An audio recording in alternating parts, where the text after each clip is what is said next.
has 774 local government areas, each administered by a local government council consisting of a chairperson who is the chief executive, as well as other elected members who are all referred to as councillors.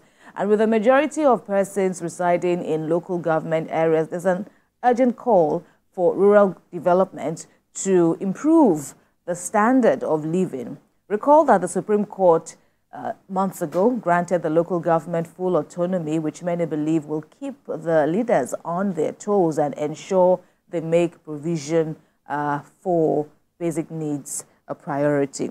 That's what we discuss now as we bring in, he's here with us in the studio, and that's the executive chairman, is Solo, Local Council Development Area, Honorable Adebayo Lashuju. Thanks a lot for joining us, Honorable. We thank you very much indeed. A very good morning to you. Good morning. Like we stated, there had been a call for autonomy for local governments, and that classic case now delivered by the Apex Court, declaring the constitutional rule of the local government and financial autonomy, which seems to resonate with what many Nigerians are asking for. But here in Lagos, how much full autonomy are you enjoying now from your own experience? Well, in Lagos, we have our financial autonomy already, and that's why you cannot compare local government in Lagos to any local government anywhere in Nigeria. So in Lagos, we enjoy the financial full autonomy all the way. Okay, and to what end, basically, as in this autonomy that you enjoy, how is it impacting on your residents? If you look at local government in Lagos, there are no local government you go to, you won't see local government working in the area of educational sector, health, environment, infrastructure, even social welfare. So in Lagos, it's work, and there's a very good healthy rivalry among the local government in Lagos. If you want me to narrow it down in my local government, I'll tell you a lot of things are happening. We have the ministry monitoring, we have the House of Assembly, local government service commission, local government committee. There's a periodical monitoring of the activity of the local government. So in Lagos, I'll tell you that local governments are on top of their toes and at every point in time. If you look at Lagos local government and other state local government, then we have a local government system in Lagos. I like the fact that you were saying that local governments in Lagos cannot be compared to other local governments in Nigeria. We have about 774 local governments in Nigeria at the moment. And you're saying that Lagos State is doing very well, especially with the financial autonomy that we have at the moment. What are those things that the local government should be doing to the people at the grassroots? When we look at the renewed hope agenda of President Bola Ahmed Tinubu, he's saying that let the local government have this financial autonomy so that there will be developments. What are those developments? Because we still see some places that there are no developments.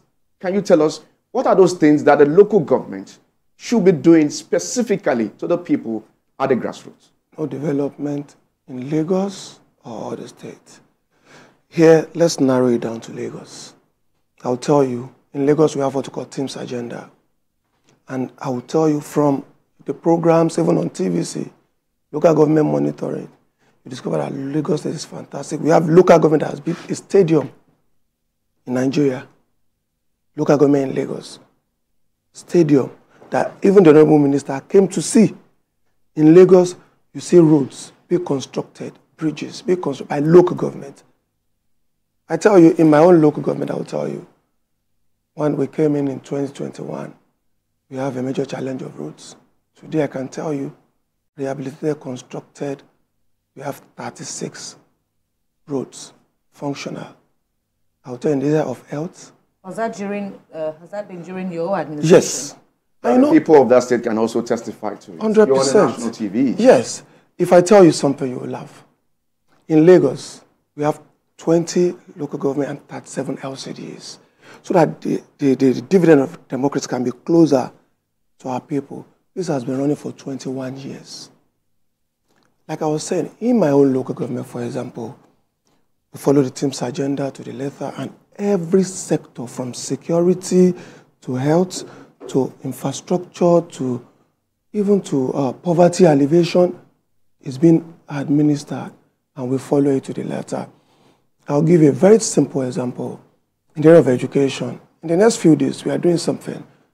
We are giving all the primary school pupils, in the 14 in my own LCD, we are giving them free school uniform, free sandal, free school bag, free writing material, even free socks. Because everybody is complaining, even our minimum wage cannot take us home. We as a local government, we look at how do we help the parents. That's on the area of education. We do give free GC, free JAM. Is that a way to reduce the hardship, the economic challenges Nigerians on the are parents passing through at the moment? On the parents. That's on the educational sector. If you look at flood, before the rainy season, we as a local government, at our meeting, we agreed, go and desilt, go and clear your drainages, go and look at your canal, go and dredge well. And you see that before any emergency, the local government is on top of it in Lagos, and we avert all those imminent problems. I'll give you another one. The cholera outbreak. Why is it not affecting Lagos that much? Because once we hear it, sensitization starts. We go to the street, we invite the critical stakeholders, we're talking, we are in schools, and I tell you, the functions of the local government in Lagos are being added to. Right. Honorable, in terms of Isolo, where the residents are concerned, and it's good that, so in other words, you're clarifying that you are in your second tenure now. My first tenure. You're still within your first tenure, right. So how well do all these achievements, how well do they fit within the needs, the peculiar needs of your constituents? Did you get my question? Very, very well. Well, like I said, every local government has peculiarities. Right. In Isolo, when we came on board, we have three major challenges. The road network. And it took us a long while to explain to our people that there are three categories of roads. The trunk A, B, and C. The A belongs to the federal government, the B to the state, and the C. Sometimes people complain, this road is... It takes us time to explain. We are only helping to rehabilitate because it is a state road. For example, Mushin Road in my local government is a federal road. And the construction has started, which has an heavy impact on the local roads. But it takes sensitization to explain to our people. Limca Road is a federal road. It's part of the contract of the contractor working on Mushin Road. So people don't... constrained for those categories. Except we just pilot, maybe there are portals we just fix, because from federal to state to the local government is the same government, and you know government is continuum. So roads is one. Roads is one. You mentioned, you said there are three. So we talked about the roads. So the other two are? On health. Right. When I came on board, according to the United Nations standard, each political ward must have an healthcare facility. In Isolo, we have 7 political wards. I can tell you today that we have 7 healthcare facilities. We had 6 before I came, and now we are the 7th one. And they are functional. It's not just having them. How functional are these healthcare facilities? They are. As I'm talking, the 7th one will be commissioned in the next 2 weeks. And how are they funded? Still within this autonomy we're talking about? Yes. Financial autonomy. Which we have been enjoying in Lagos before. And that's why the governor came on to say, in Lagos, we don't do this. The money of the local government gets to the local government. Okay, so and what's the third after the roads? And there's something we picked up, and that's health sector. We discovered that those between the ages of 65 upward are the elderly.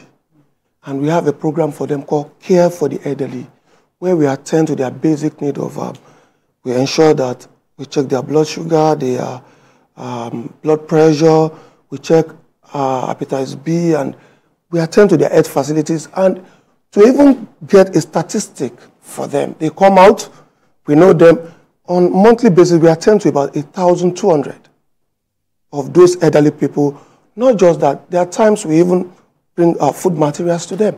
So these are functions and part of what the local government should do. Still ongoing? Are this program still on? Yes. And when you say 1,200, is that a fair percentage of the elderly in? What we do is we announce, we engage the critical stakeholders, we tell them Those that come fluctuate between 1,000, 1,200, depending on, because it's a monthly program. Are there no cases where it's just for party faithful that will enjoy this? Because there are some people who are watching you at the moment saying we cannot enjoy this. Right. It's just for your party members. I beg to disagree, because even the time we're doing palliative, we started palliative from our local government secretariat, but we discovered that people come and the complaint is, we don't have access to it. Now we started doing, take it to their doorstep, whereby we go to the streets, we go from house to house. In every house, this house cannot be just APC members or PDP members. It's cut across. We are blessed in my local government to have almost all the ethnic groups residing, Igbos, Yoruba, and Hausa. And they will tell you that it is fair game all the way from our council. Let me take you up on road. I'm very conversant with areas in Isolo, Agor, Palace Way. The road from Okota roundabout to Isolo, is that a state road or a federal road? State road. It's a state road. What is your government doing as the LCDA chairman to ensure that that place is motorable, or for you to also liaise with the state governor to fix that road? Thank you very much. That road has been fixed twice in the last 3 years. There's a blockage from the roundabout towards a particular church. We have written, the Ministry of Environment has been there. I apply that road every day. I live in Agor. And the people who attest that we have, as at today, if you go there, last week the Ebola put on the road. So, and the public works are working in conjunction with us every time to ensure that road is passable. Every time. But until that drainage blockage in the church is fixed. And you know it, I'll tell you, it's a very hard truth. Go to that church now and say, this must be broken. They will say, you are blocking the work of God. And so are you saying you don't have the power to do that? The ministry is on it. Okay. I can assure you of that. In the next few weeks, you will see the outcome of it. Because they've engaged them. Right. We have spoken to them as a local government. The ministry have spoken to them as an agency, and they've asked that they be given a particular time. It will be fixed. What are your challenges amidst all this, wonderful work that you're talking about? What are your challenges? Let me give you an idea. Analysts have said this 2-year tenure that local government chairpersons enjoy, or enjoy is not even the word, that they have, constitutionally under the laws, is not sufficient for them to make impact.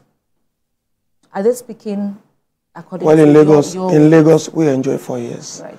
So there are major challenges, but the little ones I would like to say on there is, one, the first thing is that the resident of a local government should know that government properties are theirs. From what the anchor says here, he said it's comfortable with Agor Palace. If you look at the manhole fixed with this iron, have been taken away by the scavengers. There are times they are arrested, they're taken to court. In few days after taken to court, you still see them on the road. The orientation of our people should come that government properties are ours. We should protect it. There's a road called Amina Lawa, we fixed it. And an herbalist had to go and be digging the road. There's just newly constructed that he wants to be putting something at the junction. He was arrested, taken to the station, off to the court. After 3 months, we saw him again. So these are small challenges that we have. If you clear the drainage and somebody who generates waste from his own house, take it and dump it on, that's why we keep sensitizing our people. And from now, if you see, we had a program in the last few days with the National Orientation Agency talking to our people. It is your government. It is your thing.